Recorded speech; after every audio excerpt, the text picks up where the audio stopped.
Senhor Biologia. A nossa aula sobre sistema endócrino. Olha só, na primeira aula fizemos uma breve introdução sobre o sistema endócrino, sobre as glândulas que nós vamos trabalhar e sobre a relação do sistema nervoso com o sistema endócrino. Ok. Então, continuando, firme aí na aula com o Senhor Biologia, vamos que vamos. Olha aqui esse desenho aqui. Agora nós temos a participação dessa tela aqui, televisiva, para nos ajudar, hein? Vamos lá. Isso aqui é a hipófise. A hipófise ela tem uma região anterior dela, que é a adenohipófise, e uma região posterior, que é a neurohipófise. Ela é chamada de neurohipófise porque ela tem uma conexão direta com o hipotálamo, que é do sistema nervoso, com a hipófise. Existem neurônios que saem lá do hipotálamo e vêm até a neurohipófise aqui. Uma informação importantíssima sobre a neurohipófise é o seguinte: a neurohipófise ela não produz hormônios. Ah, mas professor, e o hormônio antidiurético e a oxitocina? Não, a oxitocina e o hormônio diurético não são produzidos pela neurohipófise. Deixa eu voltar, deixa eu voltar aqui. A neurohipófise, ela libera o ADH, que é o hormônio antidiurético, e a oxitocina. Esses hormônios, na verdade, são produzidos lá no hipotálamo. Isso é um peguinha de questão, hein? Não cai nessa, não. A hipófise, a neurohipófise, não produz a oxitocina e nem o ADH. A neurohipófise libera, porque o hipotálamo produz e manda para a adenohipófise, para a neurohipófise, e a neurohipófise armazena esses hormônios, ok? Então, cuidado com isso aí. Essa é a dica a respeito da neurohipófise. Só 2 hormônios, tá fácil guardar, hein? Só 2 hormônios. Quais são eles?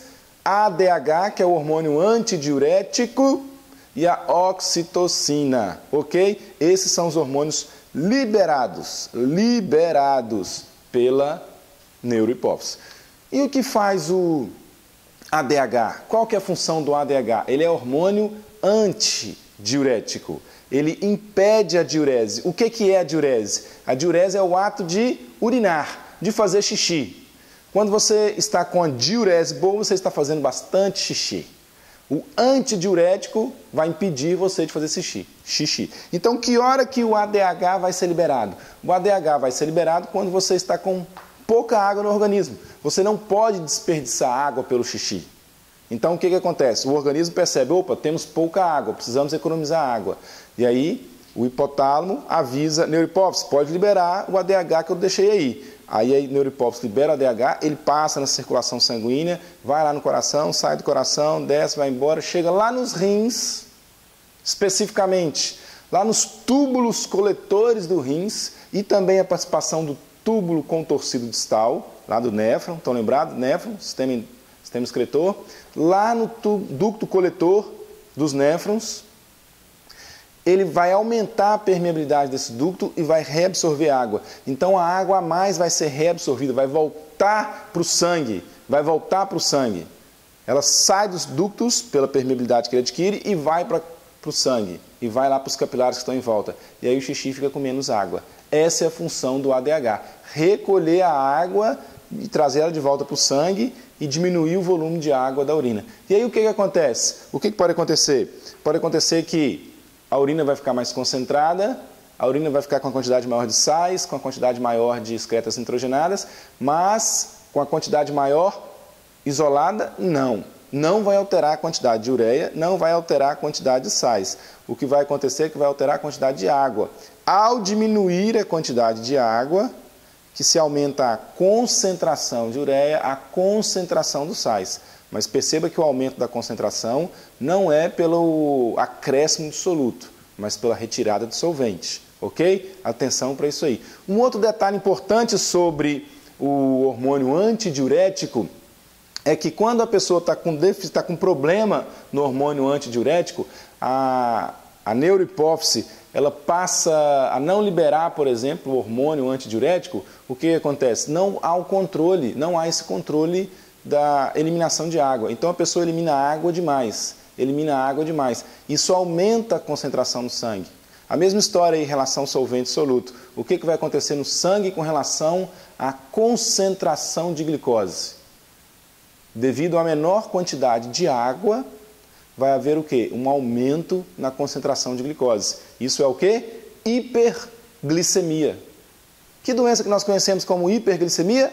Diabetes. Só que essa diabetes aqui é uma diabetes especial, chamada diabetes insípido.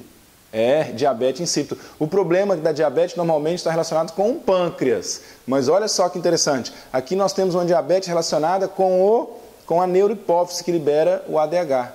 Se não há liberação do ADH, não há o controle da quantidade de água que é eliminada, elimina-se água demais, aumenta a concentração de glicose no sangue. Perceba, estou repetindo, não aumenta a concentração de glicose no sangue pelo excesso de glicose, mas pela falta de água.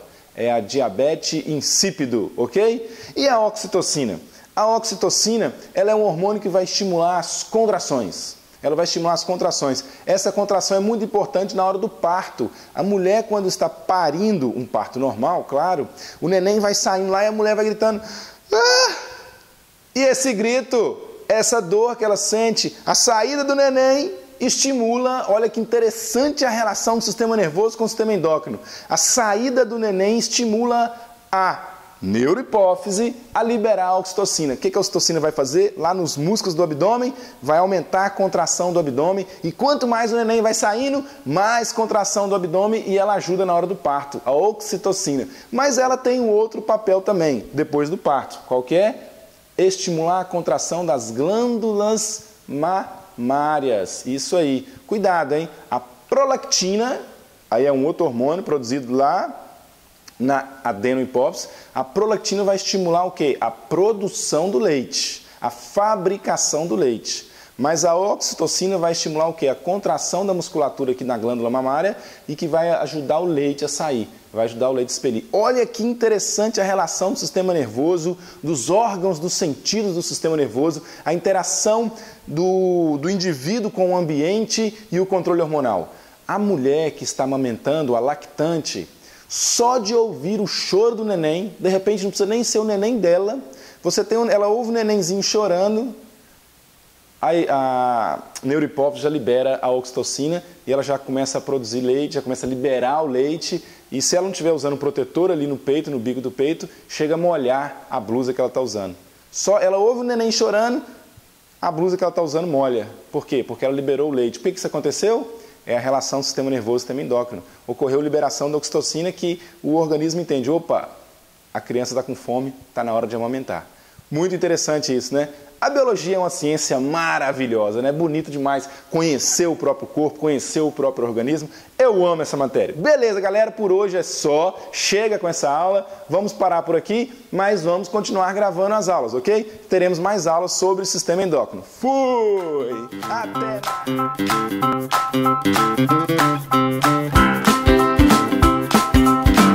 Senhor Biologia.